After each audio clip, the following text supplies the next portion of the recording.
Baik, Assalamualaikum warahmatullahi wabarakatuh.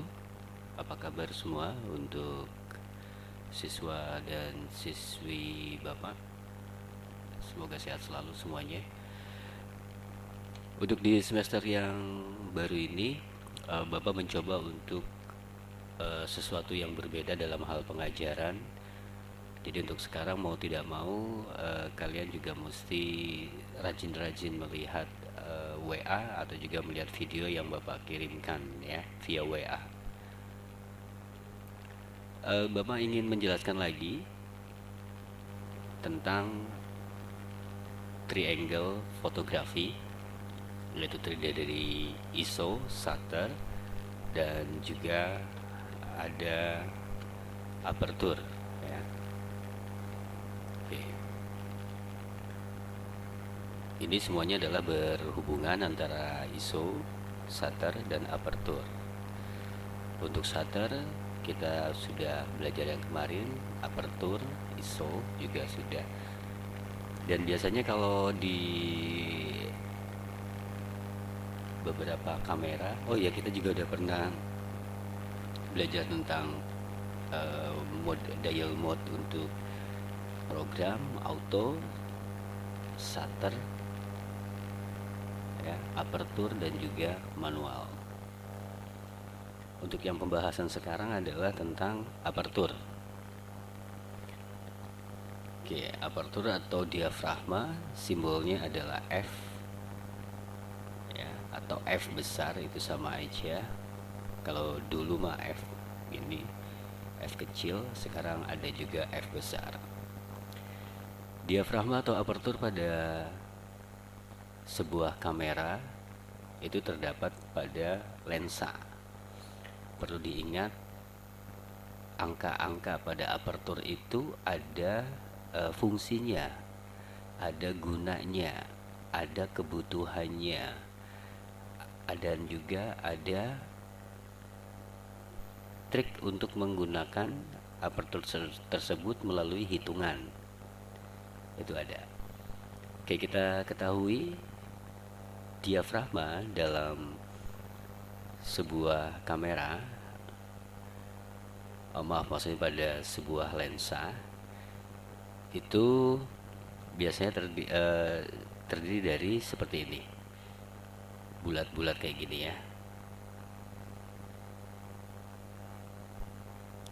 Jadi dia bentuk-bentuk lempengan. Jadi makin besar lingkaran ini, ya, makin besar lingkaran diafragma atau aperture, cahaya yang masuk itu akan semakin banyak. Lalu setengah besar, cahaya juga akan menjadi berkurang. Lalu ya seperti itu aja. Dan selanjutnya, maka lingkaran yang makin kecil ini berarti cahaya yang masuk itu akan semakin sedikit. Yaitu cara kerja secara garis besar, secara kerja sebuah aperture. Nah, kalau yang dibesar ini berapa sih? Nah, kita ketahui kalau pada aperture kita kenal ya, di lensa itu ada yang 1,2, lalu ada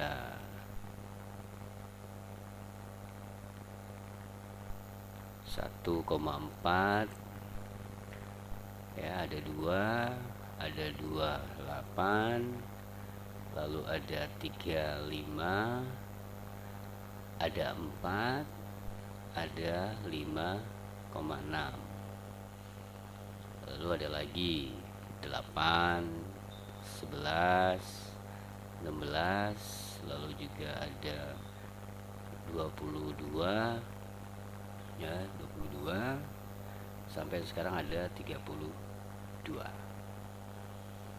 Nah, ini kalau 1,2 lingkarannya atau aperture 1,2 berarti anggaplah lingkaran yang paling besar ya, paling besar nih. Jadi cahaya yang masuk akan semakin banyak ya. Lalu kalau 1,4 mungkin ada di tengah-tengahnya sekitar sini. Lalu 2 begitu dan seterusnya sampai ke 32 adalah yang paling kecil.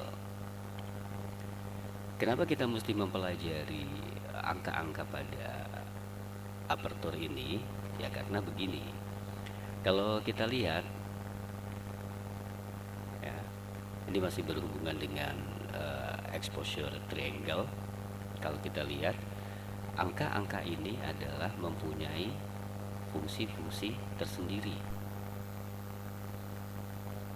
Ya, contohnya aja, kalau seandainya umpamanya di sini ada background, ya, di sini ada subjek, katakanlah orang, lalu di sini posisi kamera, ya, ini arah ke sini kameranya, lagi motret orang umpamanya.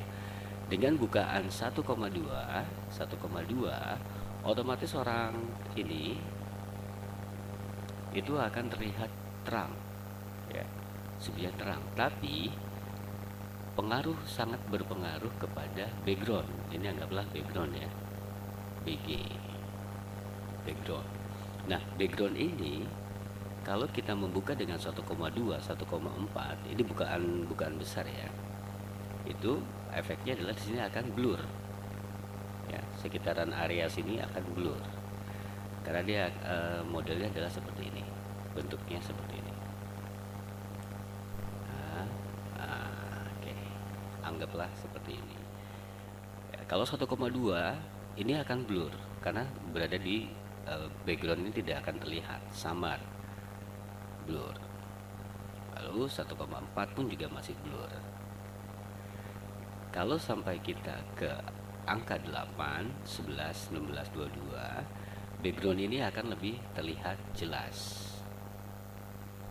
ya, backgroundnya akan terlihat jelas. Contoh, anggaplah ini sebuah pohon gitu. Ketika subjek berada di depan pohon dengan bukaan atau aperture 1,2, 1,4 atau 2, pohon ini terlihat tapi tidak terlalu jelas alias blur.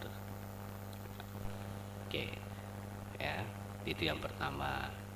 Yang kedua, angka 1,2, 1,4, 2, 2,8, 3,5, 3,5 dan seterusnya ini juga mempunyai sebutan.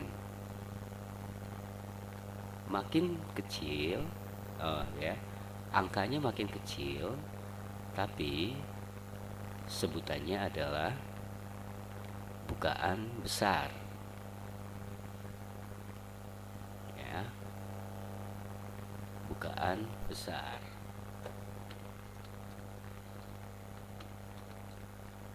Padahal angkanya kecil, tapi kita nyebutnya adalah bukaan besar. Lalu untuk yang